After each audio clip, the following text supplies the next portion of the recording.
Hey, what's up guys? It's Austin. We got a pretty neat video for you today, and it's one I'm really excited about.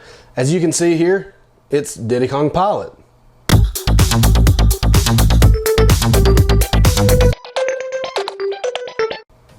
So, Diddy Kong Pilot was supposed to be a follow-up to Diddy Kong Racing, which was that N64 game we talked about 2 videos back, and it's an awesome game. I absolutely love it. It's one of my all-time favorites.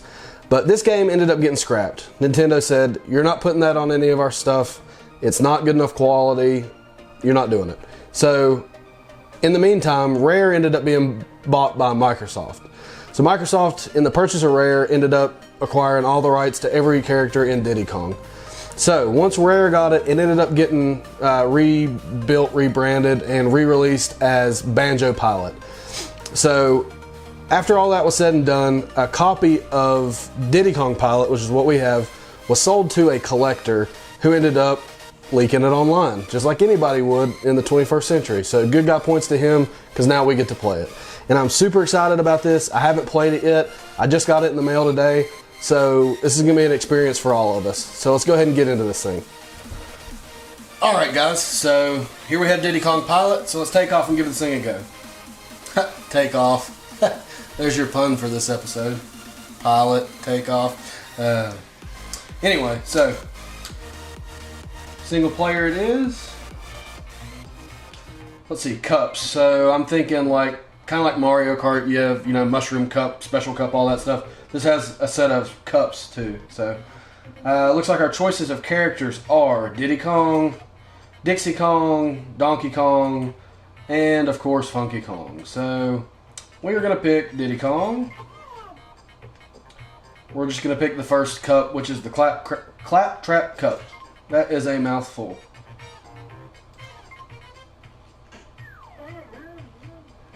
So, it looks like our first level is called Steamy Swamp. One thing that's always strange about playing racing games on anything that doesn't have analog controls, which, as everybody knows, the Game Boy Advance did not have analog controls. It's kind of weird because, you know, whenever you play a racing game, you want a range of motion. That's what analog means rather than digital. Digital's on and off, analog's like a range. So not having an analog stick is kind of strange because as you're steering you can see that it's not super precise, but it's fun. Like I imagine playing this as a kid on my Game Boy Advance, which this wasn't out, but you know, playing something like this in the car ride on the way to go somewhere with my family, and this would definitely kill the time. So I'm not going to gripe about it not having analog controls because there's nothing we can do about it. That was part of the Game Boy Advance, and the Game Boy Advance was one of my all-time favorite handheld systems and just systems in general. But that's another, you know, I've got so many memories and so many good times on my Game Boy Advance that it's hard for it not to be my favorite. But so far, like I said, despite not having analog controls, it controls pretty well. And I'm having a lot of fun. I haven't picked up any of the special weapons or anything yet because I've kind of been trying to talk and play, so you'll have to bear with me. I'll try to snag one of those up in just a second. And it looks like I had one. It was a bee. And I shot it and I hit. Couldn't see who that was, but I got him. But yeah, all in all, so far I like this game.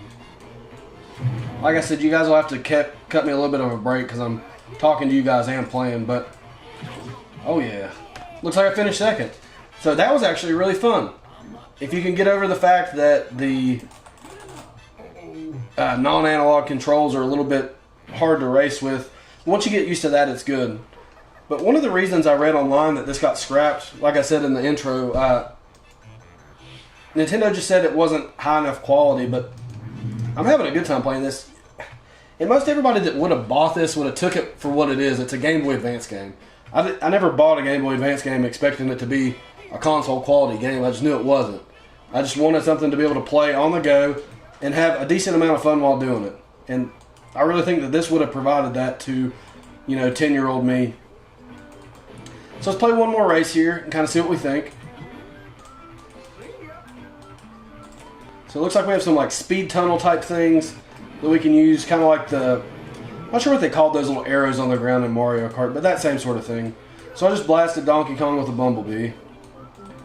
But yeah, I really like this, and once again, I really like the whole Diddy Kong series. I like the art style. I like the characters.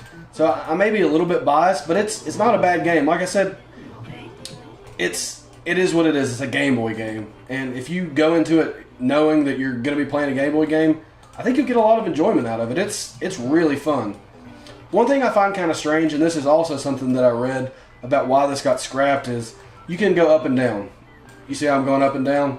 Which, I mean, it's kind of weird. Like, I know there's some things you can, like, come up and get and go down and get, but there's no real obstacles. All the tracks are pretty, for the most part, they're flat. So it doesn't really make a whole lot of sense to have the up and down axis rather than just steering side to side. But this is every bit as good as Mario Kart Advance. I mean, in some ways it's a little bit cooler. I mean, like I said, you have a little bit more variety. You're flying, which is cool. You can go up and down instead of just steering, which I guess could be good and bad, but I like it. So I'm going to go ahead and stop here and kind of talk about my overall thoughts for this game. It was never released, and I bought it as a repro. I bought it off of Etsy. I'll link to the video description if you guys are interested. It was actually really cheap. It was like $14 or something like that, I think. But all in all, definitely worth $14. If you have a Game Boy Advance or a DS or DS or DS Lite, which will accept Game Boy Advance games, it's worth $14 to buy this thing and throw it in your pocket. So if you guys are interested in buying it, check it out on Etsy. I'll link it down in the video description. And I give it my seal of approval, but I love kart style racers. And I think that we may have some more coming your way in the way of kart style racers. So make sure you click that like button, click the subscribe button, and when you subscribe, make sure you click the bell so you get notifications whenever we have new videos come out, which is pretty often. So keep in touch with us on social media. We have Instagram, Twitter, and Facebook, and come back for more videos. We'll see you guys later.